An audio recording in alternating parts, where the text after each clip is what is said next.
Hi, my dear students. Welcome to Mathematics Online Classes. അപ്പോൾ നമ്മൾ കഴിഞ്ഞ കുറേ ക്ലാസ്സുകളായിട്ട് കോർഡിനേറ്റ്സ് ആറാമത്തെ ചാപ്റ്റർ സൂചക സംഖ്യകൾ പഠിച്ചുകൊണ്ടിരിക്കുകയാണ്. കഴിഞ്ഞ ക്ലാസ്സിൽ ആ ടോപ്പിക്കിൽ ആ ഒരു ചാപ്റ്ററിലെ ലാസ്റ്റ് സെക്ഷനിലോട്ട് നമ്മൾ എൻട്രി ചെയ്തിരുന്നു. ഡിസ്റ്റൻസ്, അകലം. അകലം കണ്ടുപിടിക്കാൻ രണ്ട് ബിന്ദുക്കളുടെ സൂചക സംഖ്യകൾ അഥവാ കോർഡിനേറ്റ്സ് തന്നു കഴിഞ്ഞാൽ എങ്ങനെയാണ് ഡിസ്റ്റൻസ് കണ്ടുപിടിക്കുന്നത്? അപ്പൊ അത് 4 കേസസ് ആയിട്ടാണ് ഞാൻ പറഞ്ഞത്. നമുക്ക് തരുന്ന 2 പോയിന്റ് എക്സ് ആക്സിന് പാരലൽ ആയിട്ടുള്ള ലൈനിൽ വരാം, വൈ ആക്സിന് പാരലൽ ആയിട്ടുള്ള ലൈനിൽ വരാം, എക്സിനും വൈക്കും പാരലൽ അല്ലാത്ത ലൈനിൽ വരാം, ഇനി ഒരു പോയിന്റ് ഒറിജിനും വരാം. അങ്ങനെ 4 കേസസ് ആയിട്ട് ഞാൻ ഇക്വേഷൻ പറഞ്ഞിരുന്നു. ഒന്നുകൂടി ഓടിച്ച് പറയാം. അപ്പോ ഒന്നാമത്തത് എക്സ് ആക്സിന് parallel to X axis. Okay, അപ്പൊ അതിലെ 2 പോയിന്റ് തരുമ്പോ എന്താണ് പ്രത്യേകത? എക്സ് ആക്സിന് പാരലൽ ആകുമ്പോൾ വൈ കോർഡിനേറ്റ് സെയിം ആണ്. വൈ കോർഡിനേറ്റ് സെയിം ആണെങ്കിൽ നമ്മൾ എങ്ങനെയാ കോർഡിനേറ്റ് എഴുതാം? x1a x2a. Okay, Y coordinate same ആകുമ്പോൾ എങ്ങനെ എഴുതുന്നത്? x1a x2a. അങ്ങനെയാണെങ്കിൽ ഡിസ്റ്റൻസ് ഫോർമുല എന്താണ്? Modulus x1 minus x2. X കോർഡിനേറ്റിന്റെ ഡിഫറൻസ് എടുക്കുക, അതിന്റെ മോഡുലസ് എടുക്കുക. എന്തിനാ മോഡുലസ് എടുക്കുന്നത്? ഇപ്പൊ നമ്മൾ ഡിഫറൻസ് എടുക്കുമ്പോൾ വലുതിൽ നിന്ന് ചെറുത് കുറച്ചാൽ എപ്പോഴും പോസിറ്റീവ് ആയിരിക്കും. പക്ഷെ ചെറുതിൽ നിന്നാണ് വലുത് കുറയ്ക്കുന്നെങ്കിലോ നെഗറ്റീവ് വരും. ഡിസ്റ്റൻസ് എപ്പോഴെങ്കിലും നെഗറ്റീവ് ആവും? ഇല്ല. അതുകൊണ്ടാണ് നമ്മൾ എന്തെടുത്തിരിക്കുന്നത്? മോഡുലസ് എടുത്തിരിക്കുന്നത്. ഇനി രണ്ടാമത്തത് parallel to Y axis. Y axis ആകുമ്പോൾ എന്താണ് പ്രത്യേകത? എക്സ് കോർഡിനേറ്റ് സെയിം ആണ്. ഇപ്പൊ 2 പോയിന്റ് എങ്ങനെ എടുക്കാം? by1 by2. ആദ്യത്തെ പോയിന്റ് by1, അടുത്ത പോയിന്റ് എന്താണ്? by2. ഇതില് ഏത് കോർഡിനേറ്റ് സെയിം ആണ്? എക്സ് കോർഡിനേറ്റ് സെയിം ആണെങ്കിൽ ഡിസ്റ്റൻസ് ഫോർമുല എന്താണ്? Modulus y1 minus y2. Distance formula എന്താണ്? Modulus y1 minus y2. Okay, ഇനി തേർഡ് ഇക്വേഷൻ, ഏറ്റവും ഇമ്പോർട്ടന്റ് ആയിട്ടുള്ള ഇക്വേഷൻ തേർഡ് ഇക്വേഷൻ ആണ്. ഈ ഒരു ഇക്വേഷൻ പഠിച്ചു വെച്ചിരിക്കുന്ന ഒരു കുട്ടിക്ക് ഇത് രണ്ടും അറിഞ്ഞുകൂടെങ്കിലും ചെയ്യാൻ പറ്റും. ഈ ഒരു ഫോർമുല അറിഞ്ഞിരുന്നാൽ മതി. അപ്പൊ ഇവിടെ നമുക്ക് 2 പോയിന്റ് തരും. x1 y1 x2 y2. Common case ആണ്. എക്സ് ആക്സിനും വൈ ആക്സിനും പാരലൽ അല്ലാത്ത ഒരു ലൈൻ ആണെങ്കിൽ എക്സ് കോർഡിനേറ്റ് ഡിഫറെന്റ് ആയിരിക്കും, വൈ കോർഡിനേറ്റ് ഡിഫറെന്റ് ആയിരിക്കും. സോ ഞാൻ 2 പോയിന്റ് എടുത്തു, x1 y1 x2 y2.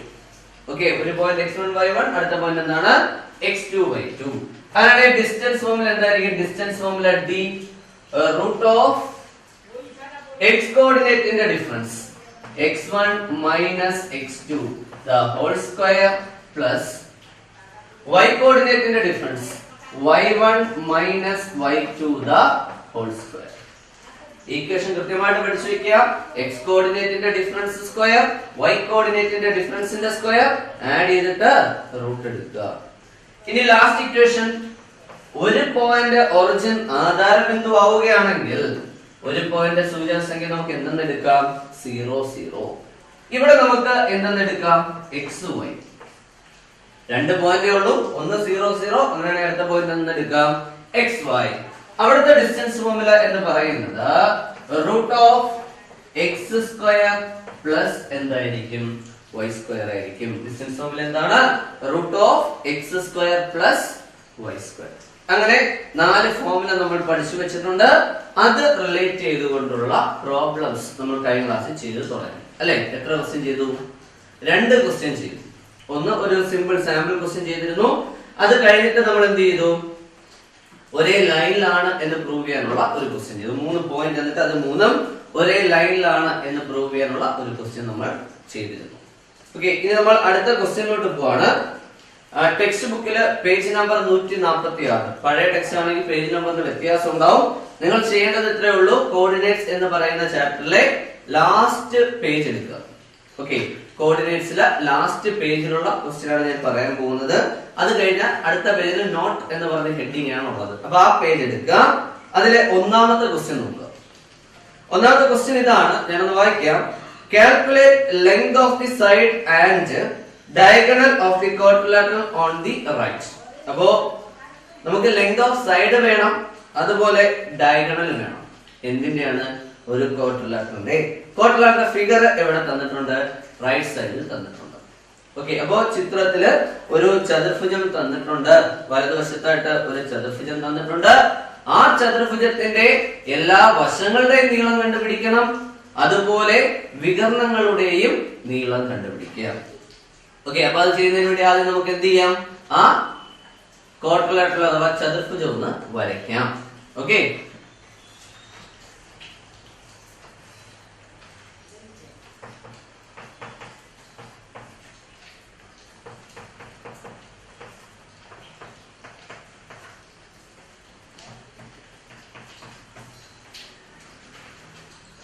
ഇതാണ് നമുക്ക് തന്നിരിക്കുന്ന ക്വാഡ്രിലാറ്ററൽ അല്ലെ, ക്വസ്റ്റ്യൻ തന്നിരിക്കുന്ന ക്വാഡ്രിലാറ്ററൽ ഇതാണ്.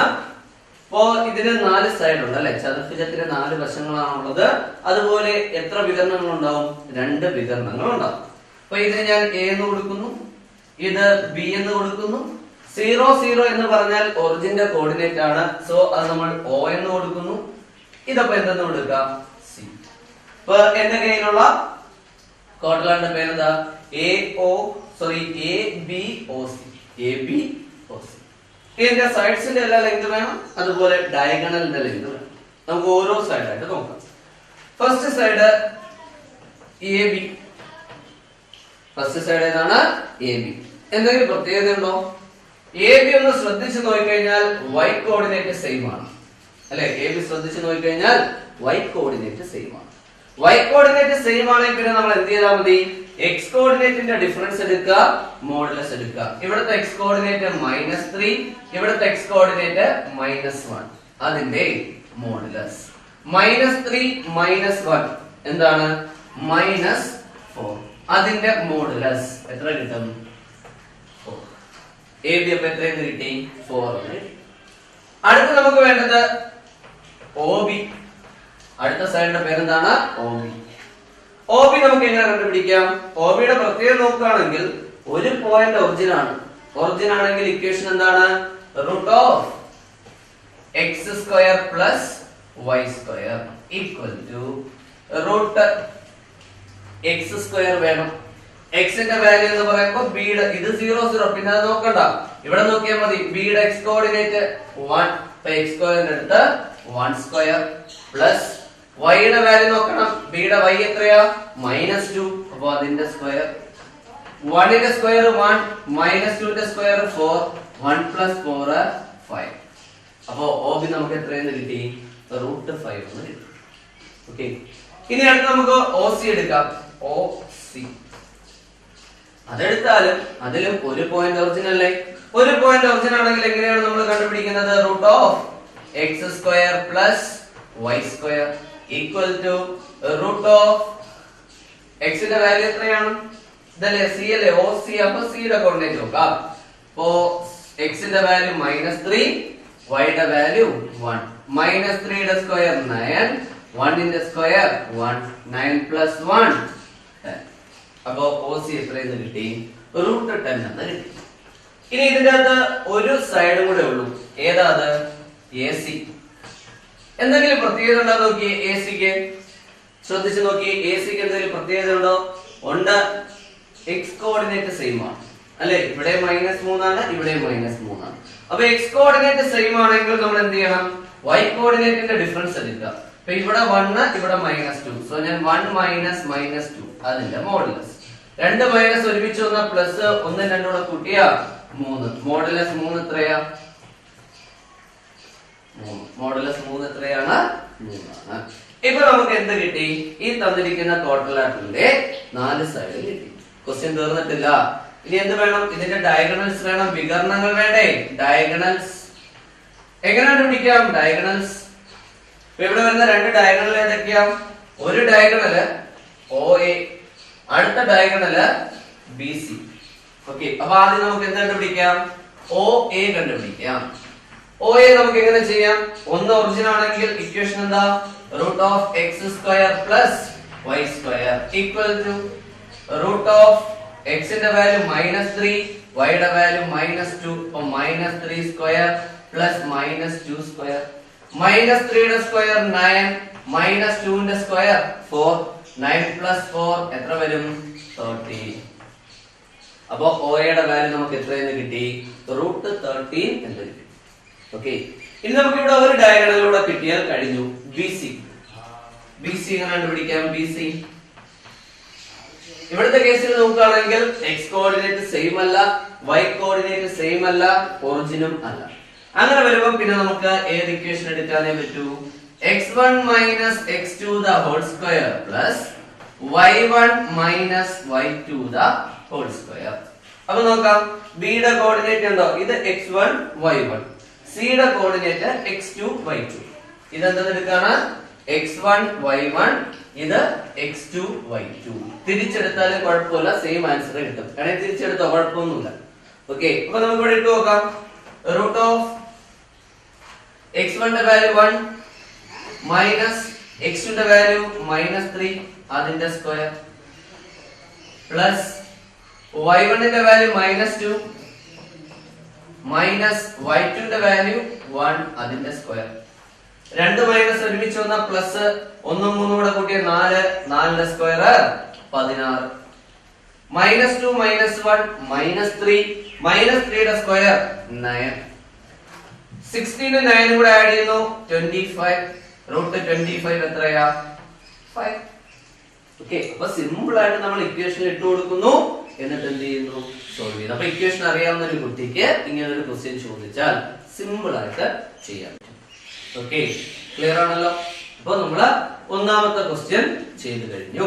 ഇനി നമുക്ക് രണ്ടാമത്തെ ക്വസ്റ്റ്യനിലോട്ട് പോകാം. ക്വസ്റ്റ്യൻ ഞാൻ ഒന്ന് വായിക്കാം. സെക്കൻഡ് ക്വസ്റ്റ്യൻ ആണ്. Prove that by joining the points 2 1 3 4 -3 6 we get a right triangle. എന്താണ് ക്വസ്റ്റ്യൻ പറഞ്ഞിരിക്കുന്നത്? prove that by joining the points 2 1 3 4 and -3 6 we get a right triangle. Meaning എന്താണ്? മൂന്ന് ബിന്ദുക്കളുടെ സൂചക സംഖ്യകൾ തന്നിട്ടുണ്ട്.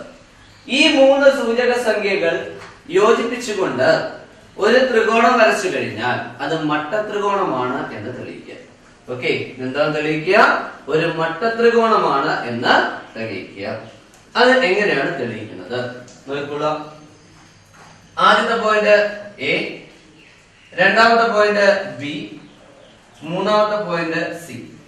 ആദ്യത്തെ പോയിന്റ് എ, രണ്ടാമത്തെ പോയിന്റ് ബി, മൂന്നാമത്തെ പോയിന്റ് എന്താണ്? സി. ഓക്കെ ആണല്ലോ? ഇനി നമ്മൾ ചെയ്യേണ്ടത് മൂന്ന് ലെങ്ത് കണ്ടുപിടിക്കണം. അതായത് നമുക്ക് എയും ബിയും സിയും മൂന്ന് പോയിന്റ് ഞാൻ മാർക്ക് ചെയ്തേക്കാണ്. സാമ്പിൾ ആണ്, ജോയിൻ ചെയ്തു. എന്ത് കിട്ടി? ഒരു ട്രയാങ്കിൾ കിട്ടി അല്ലെ? ഇത് മൂന്നൂടെ ജോയിൻ ചെയ്യുമ്പോൾ ഒരു ട്രയാങ്കിൾ കിട്ടിയില്ലേ? ഈ ട്രയാങ്കിളിന്റെ സൈഡ് ഏതൊക്കെയാ? ഒരു സൈഡ് എ ബി, അടുത്ത സൈഡ് ബി സി, അടുത്ത സൈഡ് ഏതാ? A C.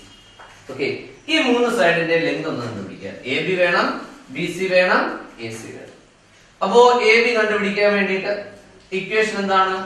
Root of x1 - x2 the whole square plus y1 - y2 the whole square. അപ്പൊ എ യുടെ കോർഡിനേറ്റ് x1 y1 എന്ന് എടുക്കാം, ബി യുടെ കോർഡിനേറ്റ് x2 y2 എന്ന് എടുക്കാം. അപ്പൊ എങ്ങനെ വരും? റൂട്ട് ഓഫ് എ ബി അല്ലേ?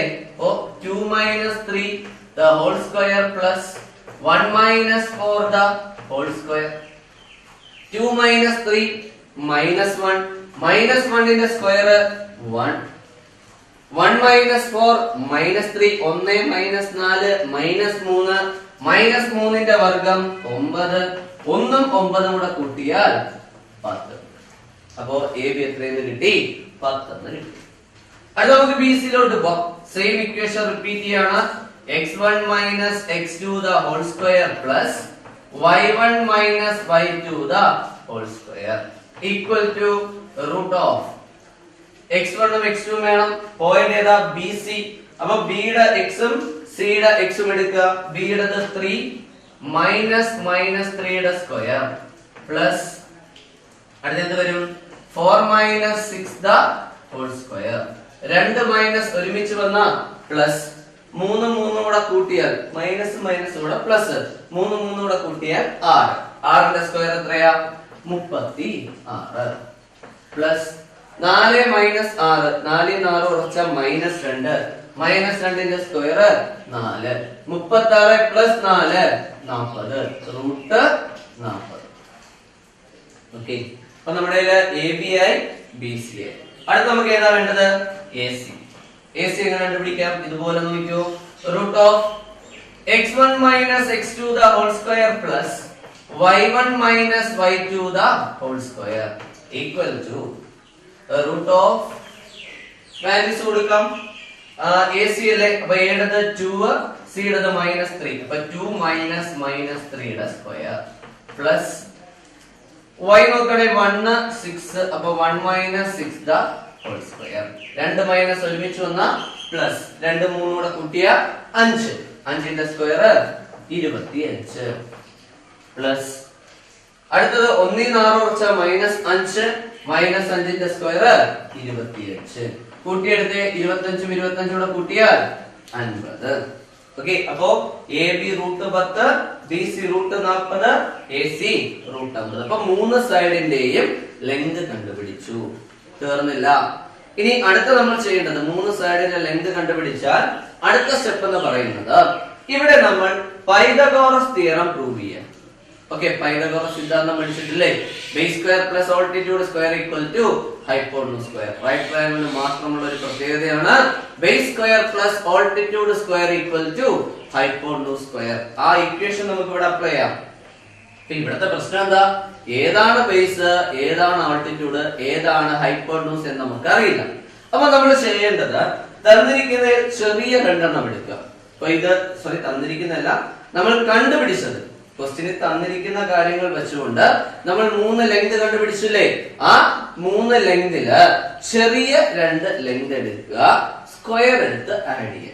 ഇപ്പൊ ഇവിടെ നോക്കുകയാണെങ്കിൽ എ ബിയും ബി സിയുമാണ് ചെറിയ 2 സൈഡ്. അപ്പൊ ഞാൻ ചെയ്യേണ്ടത് എ ബിയുടെ സ്ക്വയർ എടുക്കുക, അതുപോലെ ബി സിയുടെ സ്ക്വയർ എടുക്കുക. എ ബിയുടെ വാല്യൂ റൂട്ട് 10 അല്ലെ, ഇപ്പൊ റൂട്ട് 10ന്റെ സ്ക്വയർ പ്ലസ് ബി സിയുടെ വാല്യൂ റൂട്ട് 40 അതിന്റെ സ്ക്വയർ.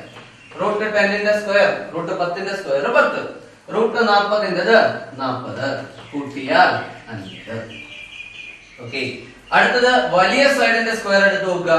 എ സിയുടെ സ്ക്വയർ, വലിയ സൈഡ് റൂട്ട് 50 അല്ലേ, റൂട്ട് 50ന്റെ സ്ക്വയർ എത്ര വരും? 50 ഈക്വൽ ടു എന്തെന്ന് എഴുതാം? A B square plus B C square. Okay, അപ്പൊ നമുക്കിപ്പോ എന്ത് കിട്ടി? A B square plus B C square equal to A C square. ഇതാണ് എന്ത്? പൈതഗോറസ് തിയറം അല്ലെ? ഇതാണ് എന്തെന്ന് പറയുന്നത്? Pythagoras theorem. പൈതഗോറസ് തിയറം ഈ 3 പോയിന്റ് ഒബേ ചെയ്യുന്നുണ്ടെങ്കിൽ ഈ പോയിന്റുകൾ എന്തായിരിക്കണം? ഒരു റൈറ്റ് ട്രയാങ്കിളിന്റെ വെർട്ടിസസ് ആയിരിക്കണം അല്ലെ? പൈതഗോറസ് സിദ്ധാന്തം ഈ 3 ബിന്ദുക്കൾ അനുസരിക്കുന്നുണ്ട്, അല്ലെങ്കിൽ 3 ബിന്ദുക്കൾ വെച്ചുകൊണ്ട് നമുക്ക് പൈതഗോറസ് തിയറം കിട്ടുന്നുണ്ടെങ്കിൽ, പാദവർഗം പ്ലസ് ലംബവർഗം സമം കർണവർഗം എന്ന് കിട്ടുന്നുണ്ടെങ്കിൽ അതിൽ നമുക്ക് പറയാം ഈ തന്നിരിക്കുന്ന ബിന്ദുക്കൾ യോജിപ്പിച്ചുകൊണ്ട് ഒരു ത്രികോണം വരച്ചാൽ അതെന്തായിരിക്കും? ഒരു മട്ട ത്രികോണമായിരിക്കും. ഓക്കെ, ക്ലിയർ ആണല്ലോ? ഇനി നമുക്ക് അടുത്ത ക്വസ്റ്റ്യനിലോട്ട് പോകാം. അടുത്ത ക്വസ്റ്റ്യൻ ഇതാണ്, third question. A circle of radius 10 is drawn with the origin as center. ഒരു സർക്കിൾ വരച്ചിരിക്കുകയാണ്. സർക്കിളിന്റെ സെന്റർ എന്ന് പറയുന്നത് ഒറിജിൻ ആണ്, റേഡിയസ് 10 ആണ്. Check whether each of the point with the coordinates 6 9 5 9 6 8 is inside, outside or on the circle. 3 point നോക്കാം. ഒരു point 6 9, അടുത്ത point 5 9, അടുത്ത പോയിന്റ് 6 8. ഈ 3 പോയിന്റും നമ്മൾ വരയ്ക്കുന്ന സർക്കിളിന്റെ അകത്താണോ പുറത്താണോ അതല്ല സർക്കിളിലാണോ എന്ന് ചെക്ക് ചെയ്യണം. അപ്പൊ നമ്മൾ വരയ്ക്കുന്ന സർക്കിളിന്റെ പ്രത്യേകത എന്താ? റേഡിയസ് 10 അല്ലെ? ആരം എത്രയാണ്? 10 ആണ്. സെന്റർ, കേന്ദ്രം ഏതാണ്? സെന്റർ 0 0. അപ്പൊ ഒറിജിൻ കേന്ദ്രമാക്കിക്കൊണ്ട് ഞാനൊരു വൃത്തം വരയ്ക്കുകയാണ്. അതിന്റെ ആരം എത്രയാണ്? 10 ആണ്. ഇതില് ഈ പറയുന്ന 3 പോയിന്റുകളുടെ പൊസിഷൻസ് എവിടെയായിരിക്കും? ഞാൻ വെറുതെ പേര് കൊടുക്കുകയാണ്, എ ബി സി. നിങ്ങൾ ചെയ്യേണ്ടത് O A O B O C കണ്ടുപിടിക്കുക. O A O B O C. എന്താ ഒ എ എന്ന് പറയുമ്പോ? ഒ എന്ന് പറയുമ്പോ ഒറിജിൻ. അപ്പോ ഒറിജിനും എയും തമ്മിലുള്ള ഡിസ്റ്റൻസ് കണ്ടുപിടിക്കുക, ഒറിജിനും ബിയും തമ്മിലുള്ള ഡിസ്റ്റൻസ് കണ്ടുപിടിക്കുക, ഒറിജിനും സിയും തമ്മിലുള്ള ഡിസ്റ്റൻസ് കണ്ടുപിടിക്കുക. ഇങ്ങനെ നമുക്ക് 3 ഡിസ്റ്റൻസ് കിട്ടുമല്ലോ, 3 അകലങ്ങൾ കിട്ടും. ഈ അകലങ്ങൾ 10ൽ കൂടുതലാണെങ്കിൽ, കിട്ടുന്ന അകലങ്ങൾ 10ൽ കൂടുതലാണെങ്കിൽ പോയിന്റ് ഔട്ട്സൈഡ് ദി സർക്കിൾ ആയിരിക്കും. ഈക്വൽ ടു 10 ആണെങ്കിൽ ഓൺ ദി സർക്കിൾ ആയിരിക്കും, വൃത്തത്തിലായിരിക്കും. ലെസ് ദാൻ 10 ആണെങ്കിൽ, ഈ അകലം 10ൽ കുറവാണെങ്കിൽ എവിടെയായിരിക്കും? Inside the circle. Simple concept. Okay, അപ്പോ ഒരു സർക്കിൾ വരയ്ക്കുകയാണ്, റേഡിയസ് 10 ആണ്. അപ്പോ നമുക്ക് കിട്ടിയേക്കുന്ന അകലം 10ൽ കുറവാണെങ്കിൽ അത് എവിടെ വരത്തുള്ളൂ? വൃത്തത്തിനകത്തേ വരും. 10 ആണെങ്കിൽ എവിടെയായിരിക്കും? വൃത്തത്തിലായിരിക്കും. 10ൽ കൂടുതലാണെങ്കിലോ വൃത്തത്തിന് പുറത്തായിരിക്കും. അപ്പൊ നമ്മൾ എന്ത് ചെയ്യണം? ഓരോ ഡിസ്റ്റൻസ് കണ്ടുപിടിക്കണം. ആദ്യത്തെ ഡിസ്റ്റൻസ് ഏതാണ്? O A. എങ്ങനെ കണ്ടുപിടിക്കാം? Root of X square plus Y square equal to root എക്സും വൈ ഉണ്ടല്ലോ, എയുടെ കോർഡിനേറ്റ് നോക്കിയാൽ മതി. X 6 Y 9. അപ്പൊ 6ന്റെ സ്ക്വയർ പ്ലസ് 9ന്റെ സ്ക്വയർ. 6ന്റെ സ്ക്വയർ 36, 9ന്റെ സ്ക്വയർ 81. കൂട്ടാൻ നിങ്ങൾക്ക് അറിയാം, 81 36 കൂട്ടിയ 6 1 7, 8 3 11. അപ്പൊ ഒ എത്ര കിട്ടി? റൂട്ട് 117 അല്ലെ? അപ്പൊ നമുക്കറിയാം 10ന്റെ വർഗം എത്ര? 10ന്റെ സ്ക്വയർ 100 ആണ്. ഇവിടെ നമുക്ക് അതിലും വലിയൊരു സംഖ്യയല്ലേ കിട്ടിയേക്കുന്നത്. അതുകൊണ്ട് ഈ കിട്ടിയ ആൻസർ എന്തിനേക്കാൾ വലുതാണ്? 10നേക്കാൾ വലുത്. 10ന്റെ സ്ക്വയർ 100, അത് 117 റൂട്ടിനകത്ത് വന്നേക്കുന്നേ. അപ്പൊ അതെന്തായാലും 10 പോയിന്റ് സംതിങ് ആയിരിക്കും അല്ലെ? അപ്പൊ ഇത് 10ൽ കൂടുതലാണ്. അപ്പൊ എന്ത് പറയാം? എ എവിടെയായിരിക്കും? Outside the circle. ഇതുപോലെ അടുത്ത നമ്മൾ ഇനി എന്ത് കണ്ടുപിടിക്കണം? OB കണ്ടുപിടിക്കണം. OB നമുക്ക് എങ്ങനെ കണ്ടുപിടിക്കാം? OB equal to root of X square plus Y square equal to root എക്സിന്റെ വാല്യൂ എത്ര? OB അല്ലേ? എക്സിന്റെ വാല്യൂ 5, അതിന്റെ സ്ക്വയർ. വൈയുടെ വാല്യൂ 9, അതിന്റെ square equal to root of 5ന്റെ സ്ക്വയർ എത്രയാ? 25. 9ന്റെ സ്ക്വയർ എത്രയാ? 81. കൂട്ടിയെടുക്കാം. 1ഉം 5ഉം കൂടെ ആകുമ്പോ 6, 8ഉം 2ഉം 10. അപ്പൊ നമുക്ക് എത്രയെന്ന് കിട്ടി? റൂട്ട് 106 കിട്ടി. ഇതും 100നേക്കാൾ വലുതല്ലേ? ഈ വാല്യൂ എന്തിനേക്കാൾ ഹൈ ആണ്? 100നേക്കാൾ ഹൈ ആണ്. അപ്പൊ ഇതും 100ൽ കൂടുതലാണ്. അപ്പൊ നമുക്ക് എങ്ങനെ എഴുതാം? മോർ ദാൻ 10 അല്ലെ? റൂട്ട് 106 ആണ് വേണ്ടത്. ഇത് 100നേക്കാൾ വലിയ സംഖ്യയല്ലേ? അപ്പൊ റൂട്ട് 106 ഏതിനേക്കാൾ വലുതായിരിക്കും? 10നേക്കാൾ വലുതായിരിക്കും. കാരണം ബിയും എവിടെ പോവും? Outside the circle. ഓക്കെ, ഇതുപോലെ അടുത്ത നമുക്ക് ഒരെണ്ണൂടെ കണ്ടുപിടിച്ച് നോക്കാം. OC എന്ത് വരും? OC root of X square plus Y square equal to root 6 square plus 8 square. 6ന്റെ സ്ക്വയർ പ്ലസ് 6ന്റെ square equal to root of 36 plus 64 കൂട്ടിയ റൂട്ട് 100 സമം 10. ശരിയല്ലേ? അപ്പോ 6ന്റെ സ്ക്വയർ 36, 8ന്റെ സ്ക്വയർ 64, രണ്ടും കൂടെ കൂട്ടി റൂട്ട് 100 എത്രയെന്ന് വന്നു? 10. അപ്പോ OC നമുക്ക് 10 എന്ന് കിട്ടി. അതിന് നമുക്ക് എന്ത് പറയാം? OC 10 എന്ന് കിട്ടി. എന്ത് പറയാം? C എവിടെയായിരിക്കും? On the circle. OC നമുക്ക് 10 എന്ന് കിട്ടിയാൽ ആ C എന്ന് പറയുന്ന പോയിന്റ് എവിടെയായിരിക്കും? ഓൺ ദി സർക്കിൾ ആയിരിക്കും. ഓക്കെ, ഇപ്പൊ നമ്മുടെ കയ്യില് OA കിട്ടി, അത് 10ൽ കൂടുതലാണ്, സോ ഔട്ട്സൈഡ് ദി സർക്കിൾ.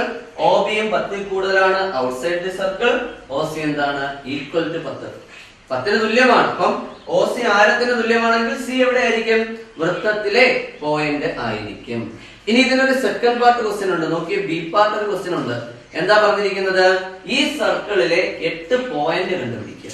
ഈ കൊടുത്തിരിക്കുന്ന സർക്കിളിലെ എത്ര പോയിന്റ് വേണം? 8 പോയിന്റ് വേണം. സിമ്പിൾ ആയിട്ട് എഴുതാൻ പറ്റും. 8 പോയിന്റ് എഴുതാൻ പറഞ്ഞേക്കാണ്. നമ്മൾ സിമ്പിൾ ആയിട്ട് എഴുതും. എങ്ങനെ നോക്കിക്കോണേ. ഇപ്പൊ നമ്മുടെ കയ്യിൽ ഓൾറെഡി സർക്കിളിലുള്ള ഒരു പോയിന്റ് അറിയാം. ഏതാ? 6, 8. ഈ വൃത്തത്തിനുള്ള ഒരു പോയിന്റ് നമുക്ക് അറിയാം. എത്രയാ? 6, 8. ഇത് ഏത് ക്വാഡ്രന്റിലാ? ഫസ്റ്റ് ക്വാഡ്രന്റ് അല്ലേ? ഓർത്തിരിക്കേണ്ട ഒരു കേസ്, സെന്റർ ഒറിജിൻ എടുക്കുന്നു, റേഡിയസ് 10 എടുത്ത് വരയ്ക്കുന്നു. അങ്ങനെ വരയ്ക്കുമ്പോ ഫിഗർ ഏകദേശം എന്താ നോക്കുക, ഇങ്ങനെ ആയിരിക്കും വരും. ഇവിടെ 6, 8 എന്നൊരു പോയിന്റ് ഉണ്ടെങ്കിൽ ഇവിടെ നിന്ന് ഒരു ലൈൻ ഇങ്ങോട്ട് എടുത്ത് നോക്കിക്കഴിഞ്ഞാൽ ഇവിടെ ഒരു പോയിന്റ് മീറ്റ് ചെയ്യത്തില്ലേ? അത് -6, 8 ആയിരിക്കും. ഇനി ഇവിടുന്ന് നേരെ താഴോട്ട് ഒരു ലൈൻ വരച്ചാൽ ഇവിടെ ഒരു പോയിന്റ് മീറ്റ് ചെയ്യത്തില്ലേ? അത് -6, -8 ആയിരിക്കും. ഇനി ഇവിടുന്ന് ഇങ്ങോട്ട് വരച്ച് ഇവിടെ ഒരു പോയിന്റ് മീറ്റ് ചെയ്യത്തില്ലേ? അതെന്തായിരിക്കും? 6, -8 ആയിരിക്കും. ഓക്കെ, അതൊന്ന് ഓർത്ത് വെച്ചിരിക്കുക. ഇതെന്തുകൊണ്ടാണ് നമുക്ക് ഇങ്ങനെ എടുക്കാൻ പറ്റുന്നത്? സെന്റർ എന്തായതുകൊണ്ടാണ്? ഒറിജിൻ. ഇപ്പൊ എഴുതാൻ കൂടുതലൊന്നും ആലോചിക്കണ്ട. ഇത് 6, 8 ഫസ്റ്റ് ക്വാഡ്രന്റ്. ഇതേ പോയിന്റ് സെക്കൻഡ് ക്വാഡ്രന്റ് ആയിരുന്നെങ്കിലോ -6, 8. ഇത് തേർഡ് ക്വാഡ്രന്റിൽ പോയാലോ -6, -8. ഇത് ഫോർത്ത് ക്വാഡ്രന്റിൽ പോയാലോ 6, -8. ഇനി ഇത് ഓക്കെ. ഇപ്പൊ നമുക്ക് 4 പോയിന്റ് അല്ലേ? 6, 8 വെച്ചുകൊണ്ട് നമുക്ക് first quadrant, second quadrant, third quadrant, fourth quadrant എത്ര പോയിന്റ് എഴുതാൻ പറ്റി? 4 പോയിന്റ് എഴുതാൻ പറ്റി. ഓക്കെ, ഇനി നമുക്കൊരു 4 പോയിന്റ് വേണ്ടേ? സിമ്പിൾ ആയിട്ട് എഴുതാം. 6, 8 തിരിച്ചിടുക. എത്ര കിട്ടും? 8, 6. 6, 8 തിരിച്ചിട്ടാൽ എന്ത് കിട്ടും? 8, 6. അതാണെങ്കിലും കുഴപ്പമില്ല. കാര്യം എന്താ? നമുക്ക് 10 കിട്ടിയാൽ മതി. 8ന്റെ സ്ക്വയർ 64, 6ന്റെ സ്ക്വയർ 36, കൂട്ടിയ 100, റൂട്ട് എടുത്താൽ 10. അപ്പൊ ഇതും സർക്കിളിൽ ഒരു പോയിന്റ് അല്ലേ? ഇത് ഫസ്റ്റ് ക്വാഡ്രന്റ് അല്ലേ? ഇത് വെച്ചുകൊണ്ട് നമുക്ക് അടുത്തെടുക്കാം. -8, 6, -8, -6. അടുത്ത എന്താ? 8, -6.